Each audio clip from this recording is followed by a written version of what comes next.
Bro, pernah nggak sih lo ngerasa kok duit selalu habis di waktu yang sama, di umur yang beda-beda? Waktu SMA, habis buat jajan dan nongkrong. Masuk kuliah, lenyap karena kopi, kuota, dan healing tipis-tipis. Lulus kerja, gaji pertama kerasa gede, tapi ujung-ujungnya cuma numpang lewat rekening. Aneh nggak? Padahal jumlahnya beda, tapi polanya mirip. Seolah-olah ada tangan tak terlihat yang ngarahin lu buat ngulang kesalahan finansial yang sama lagi dan lagi tanpa lo sadar. Yang lebih ngeri, ini bukan soal lo kurang pinter atau kurang kerja keras. Banyak orang berpenghasilan tinggi, tapi tetap terjebak di siklus yang sama. Setiap naik gaji, gaya hidup ikut naik. Setiap ada lebih, muncul butuh yang baru. Dan pelan-pelan, uang yang harusnya jadi alat kebebasan malah berubah jadi sumber stres. Tagihan dateng, tabungan gak tumbuh, investasi cuma niat di kepala. Tapi anehnya lo tetap ngerasa baik-baik aja. Sampai satu hari, realita nyampar. Disinilah psikologi uang mulai main. Cara otak lo memandang, memperlakukan, dan memaknai uang jauh lebih berpengaruh daripada seberapa besar penghasilan lo. Dan yang bikin bahaya, hampir semua orang melewati fase ini tanpa pernah sadar apa yang sebenarnya salah. Pertanyaannya sekarang, kesalahan apa yang selama ini lo ulangi di setiap usia? Dan gimana cara memutuskannya selamanya? Coba jujur sama diri sendiri sebentar. Lihat orang di sekeliling lo, teman, kakak tingkat, senior kantor, bahkan keluarga. Polanya hampir selalu sama. Di usia awal 20 tahunan, semua terasa tentang kesenangan instan. Uang datang langsung diuji keinginan. Nongkrong, gadget baru, outfit baru, liburan dadakan. Prinsipnya sederhana, gue masih muda, nikmatin dulu. Kedengerannya masuk akal, sampai lu sadar, waktu jalan terus, tapi pola pikir nggak ikut tumbuh. Masuk usia pertengahan 20 tahunan sampai awal 30 tahunan, tekanan berubah. Bukan lagi soal senang-senang, tapi soal pencapaian. Lo mulai bandingin diri dengan orang lain. Si A sudah punya motor baru, si B pamer liburan ke luar negeri, si C mulai cicil rumah. Tanpa sadar, keputusan finansial lo bukan lagi berdasarkan kebutuhan, tapi validasi. Bukan gue butuh ini, tapi gue nggak mau kelihatan tertinggal.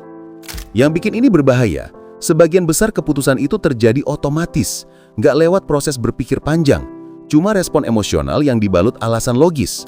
Akibatnya gaji naik, tapi rasa aman nggak pernah ikut nambah.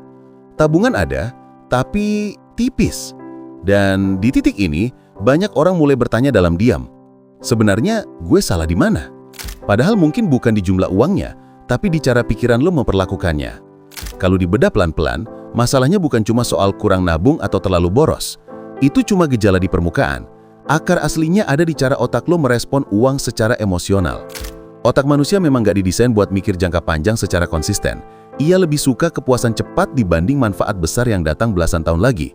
Itulah kenapa diskon 50.000 hari ini terasa lebih menggoda daripada investasi 500.000 per bulan yang baru terasa hasilnya di masa depan. Secara logika, lu tahu menabung itu penting, investasi itu perlu, dana darurat itu wajib. Tapi dalam praktik, ada suara lain yang lebih dominan, yaitu nanti aja. Dan lucunya, nanti itu hampir selalu berubah jadi nggak pernah. Dari sini terbentuk kebiasaan berbahaya yang pelan tapi pasti. Penghasilan habis mengikuti gaya hidup, bukan membangun masa depan. Ditambah satu lagi, bias sosial. Media sosial bikin standar hidup orang lain kelihatan jadi kewajiban pribadi. Padahal yang lu lihat itu cuma potongan terbaik dari hidup mereka, bukan realitas utuhnya. Tapi otak lu tetap membandingkan. Akhirnya lu ngejar sesuatu yang sebenarnya bukan tujuan lo, hanya karena lu merasa tertinggal. Sekarang coba berhenti sejenak. Tanya ke diri sendiri, keputusan finansial terakhir yang lu ambil itu murni karena kebutuhan atau karena dorongan sesaat? Jawaban jujur dari pertanyaan itu bisa jadi bikin sedikit nggak nyaman, tapi disitulah titik pentingnya. Karena selama ini lu merasa uang yang mengontrol lu. Padahal sebenarnya, cara pikiran lu lah yang pelan-pelan membatasi hidup lu sendiri. Dan yang lebih gila, ini terjadi ke hampir semua orang di usia berapapun dengan pola yang sama. Sekarang bayangin ini, ada dua orang, usia sama, gaji sama, kerja di bidang yang mirip. Bedanya cuma satu, cara mereka memandang uang.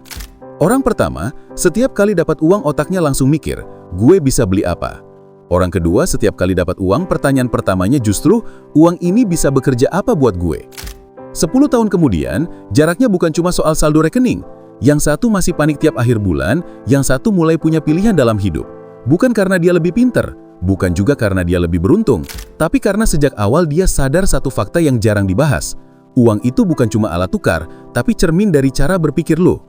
Musuh paling besar lo bukan harga barang mahal, bukan pajak, bukan inflasi, bukan gaji kecil. Musuhnya ada di kepala.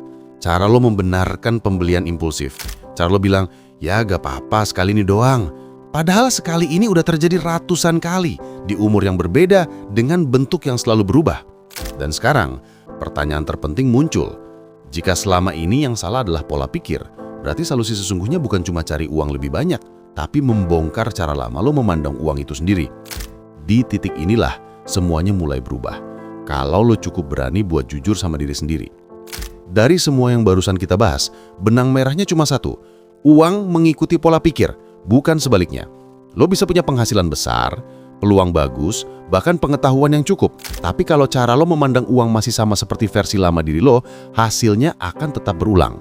Bukan karena nasib buruk, tapi karena sistem di kepala lo belum berubah. Setiap usia punya jebakan masing-masing, tapi akar kesalahannya sama. Lo lebih sering bereaksi bukan merencanakan, lebih sering menuruti emosi sesaat dibanding tujuan jangka panjang.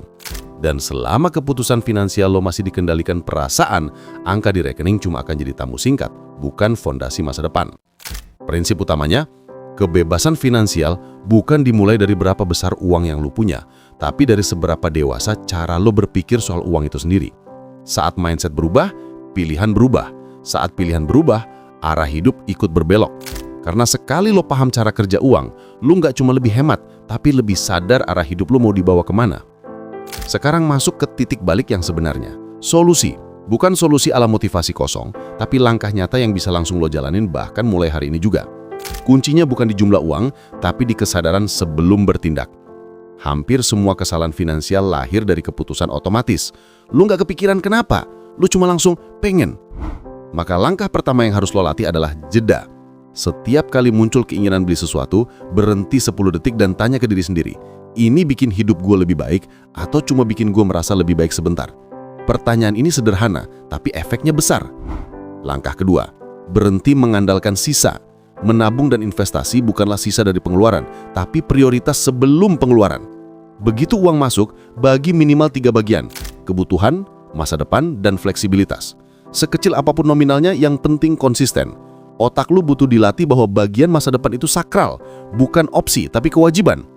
Ini bukan soal kaya cepat, ini soal membentuk identitas baru, versi lu yang lebih bertanggung jawab.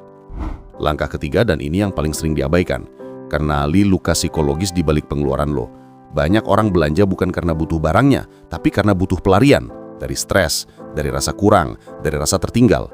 Begitu lo sadar ada emosi di balik transaksi, lo mulai punya kendali. Uang berhenti jadi pelarian, dan pelan-pelan berubah jadi alat. Insight terpentingnya adalah, masa depan finansial lo tidak ditentukan oleh satu keputusan besar, tapi oleh ratusan keputusan kecil yang terlihat sepele. Kopi hari ini, check out hari ini, diskon mumpung tanggal kembar hari ini. Kalau satu saja dari keputusan itu bisa lo ubah, pelan-pelan pola hidup lo ikut berubah. Dan dari sinilah lo mulai naik level. Bukan karena lo punya lebih banyak, tapi karena lo lebih sadar. Kalau lo tarik mundur semua yang udah kita bahas, satu hal jadi makin jelas. Masalah uang bukan cuma soal nominal, tapi soal kesadaran. Dari remaja, mahasiswa, pekerja muda, sampai dewasa penuh tanggung jawab, kesalahannya sering tetap sama, hanya bentuknya yang berubah. Lo bukan kurang mampu, lo hanya belum sepenuhnya sadar kalau pola lama diam-diam mengarahkan setiap keputusan finansial lo. Dan sekarang, lo sudah tahu, lo sudah bisa melihat polanya. Artinya, lo juga punya kesempatan untuk memutusnya. Nggak perlu perubahan ekstrim, nggak harus langsung kaya, nggak harus sempurna. Yang lo butuhkan cuma satu hal, konsisten jadi versi diri yang lebih sadar dari kemarin. Ingat ini, setiap pilihan kecil yang lo ambil hari ini adalah pesan yang lo kirim ke masa depan lo. Entah itu pesan penuh penyesalan, atau pesan penuh rasa syukur, karena lo pernah berani berubah. Kalau video ini kena di lo, kalau lo ngerasa, anjir nih gue banget, jangan disimpan sendiri. Klik like, share ke teman yang mungkin lagi terjebak di pola yang sama, dan subscribe biar lo nggak ketinggalan bahasan penting lain soal hidup, uang, dan cara berpikir. Karena semakin cepat lo sadar, semakin cepat juga hidup lo bisa mulai bergerak ke arah yang sebenarnya lo mau.